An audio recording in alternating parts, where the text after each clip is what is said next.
Jeff Currie of Carlyle writing this: the cost of rebuilding and recovering from the Hormuz shock will be enormous and underscores the regime change towards physical assets. Jeff joins us now for more. Jeff, welcome to the programme. It's always good to catch up with you, sir. Fluid environment, so allow me to go through the headline of the last 5 or 10 minutes or so. One headline, one report coming from Iran that their energy assets have been struck. Now, I have limited information beyond that, but Jeff, from your standpoint, in the week since we last spoke, has this got worse or better? Worse. I like to call it molecular contagion. Last week we were talking about shortages in Singapore. Prices of jet fuel spiked to $230 a barrel. This week, it's in Rotterdam. Rotterdam's $220 a barrel. Thailand, Philippines, New Zealand, Australia. So this thing's going intercontinental. And, so you look at Singapore, Rotterdam, the spread, there's no more price spread. There's no more spare barrels. There's no policy fix, and it's just physics at this point. And I want to emphasize, these are physical supply chains. And that the idea of around financialization and the ability to print money doesn't apply here. And I think the title of that piece says it all. You can't print molecules. Jeff, with that in mind, where and how do you think we're underpricing this risk still in financial markets?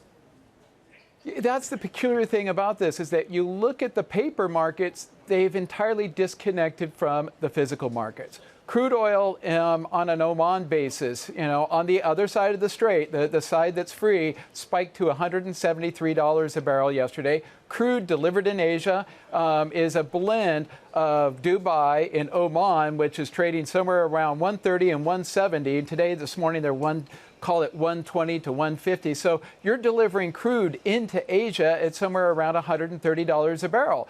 Product prices are spiraling above $200 a barrel. So the disconnect is between the paper market, which is sitting around 100, and the physical market, which is showing a very different environment. Jeff, some people have speculated that's because of certain types of manipulation in the futures market, and that's the reason why you have seen this gap blow out. Do you think there's credence to that?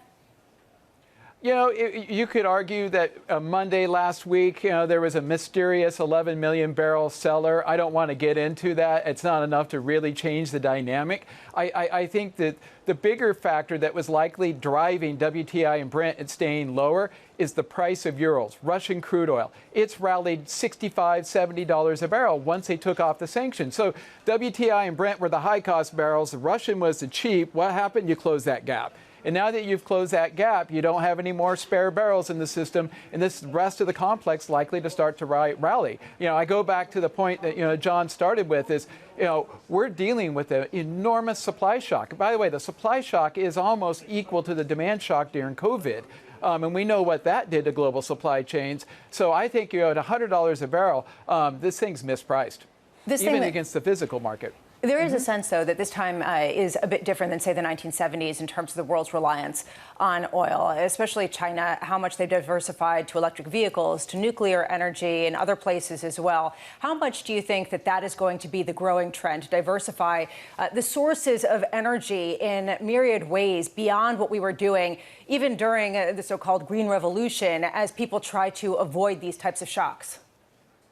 Well, I absolutely argue that, the renewables, nuclear power are born out of the 1973 energy crisis. And this is going to unleash an enormous amount of investment into renewables, nuclear power, and other localized energy sources.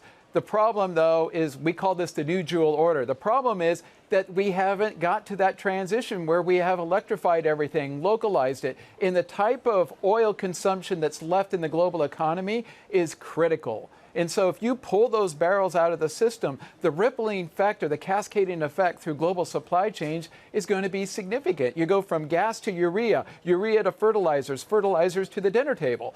Or you go from LPGs to synthetic fibers to cotton. You switch out of soybeans and corn into cotton. By the way, I think the best sector to try to get value in right now would be agriculture, because it hasn't priced it in.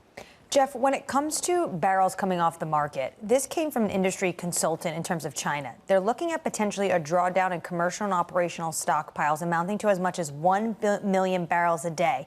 That can happen over the next 4 to 6 weeks. What would that mean for the price of crude? I think the key point is once you exhaust those inventories, there's nothing left. Think about it this way. You have demand up here, supply down here. Once those inventories are exhausted, boom, you have to bring demand down in line with supply. And to do that, you're going to need prices far higher than where we are right now. I like to do the mirror image of COVID. Let's go back to COVID. It was the exact opposite. You had a situation in which you had demand up here and, or excuse the other way, you had supply up here and demand down here. And so what happened? The demand collapsed. Eventually, you filled all the inventory capacity in the world, and you had to bring supply down and demand immediately. What did that require? A minus $37 a barrel price to create that rebalancing of supply and demand. Now we have the exact opposite environment. So just imagine what it's going to do to require that reduction in demand to bring it in line with supply if it took a minus $37 price to create that rebalancing back in 2020. So, Jeff, I'm going to ask you the question. What would it take? What's the opposite? I'm going to stick to the same answer I gave you last week. You get long, buckle your seatbelt, and hang on for the ride. We'll know when we start to get to that point where the system starts rebalancing. But I want to emphasize, don't underestimate the type of volatility. If you take European gas in 2022, we saw Russia cut it. And by the way, the market ignored it in June of 2022. By August and September, you were at $300-400 a barrel. Do you know where prices were in December of that year after you destroyed so much demand? They went negative. So I'm not going to say oil's going negative, but what I'm trying to tell you is it's going to be a really bumpy ride. You've seen no evidence of demand destruction that rebalanced this market yet. So we haven't even really started the rebalancing process yet. So the upside here, I would argue, is substantial. Again, we want to be long. And I look at the market. It's shorting energy stocks and getting long everything else that is short energy. I think you're picking up pennies in front of the steamroller right now. Jeff, we buckled up. That's why we have you on again this week. Can you give us a range of how high, though, prices could go? I know you don't want to give us an exact definition of where you think Brent oil is going to hit, but give us a range of when you say get long. I mean, how long are we talking? But look at Oman's already traded at $173 a barrel. Jet fuel in Rotterdam is $220 a barrel. In Singapore, it was $230 a barrel. And we haven't started the rebalancing process. All we have seen is what happened in places like Thailand and China hit export bans that then create ripple-on effects and shortages. Then you have the hoarding that begins to take place. You're $8 a gallon gasoline in Los Angeles right now. So, you know, the upside here, again, I don't want to speculate on how high, but you've already witnessed something like 173 in the physical market. So that's my point here. There's a massive disconnect between the physical world and the paper world. And the paper world includes the financial world. You know, I like to point out it was in January of 2020 when COVID hit. I remember I was looking at the what was going on in China. It was the second largest economy in the world just shut down.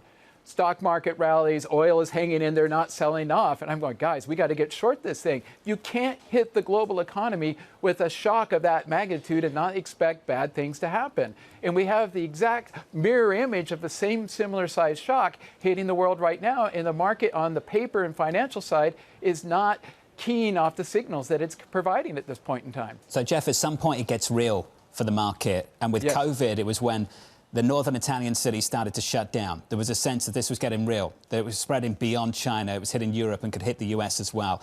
What makes this get real? What closes the gap between physical and paper markets? I think it has to be visual images of real shortages in the United States and in Europe. Now, the U.S. will be hard, particularly if they do export controls on that. Europe will likely be the first one to hit. And I think the implication here is the U.S. believes it's safe because of energy dominance. And this is the point I made it last week. From an equity market perspective, that equity market in the United States is a global market. All of those Mag 7 companies earn their earnings in Europe and Asia and all over the world. So when this energy crisis begins to hit places like Europe, it's going to impact the earnings of those companies that sit inside the U.S. because the U.S. equity market is not a U.S. domestic market. It's global, so it'll feel the impact. And I think that if the Americans are going to feel it first on the wealth impact before they'll ever feel it in the at the income cash flow level, the Europeans, unfortunately, they're likely to feel it at both sides relatively soon.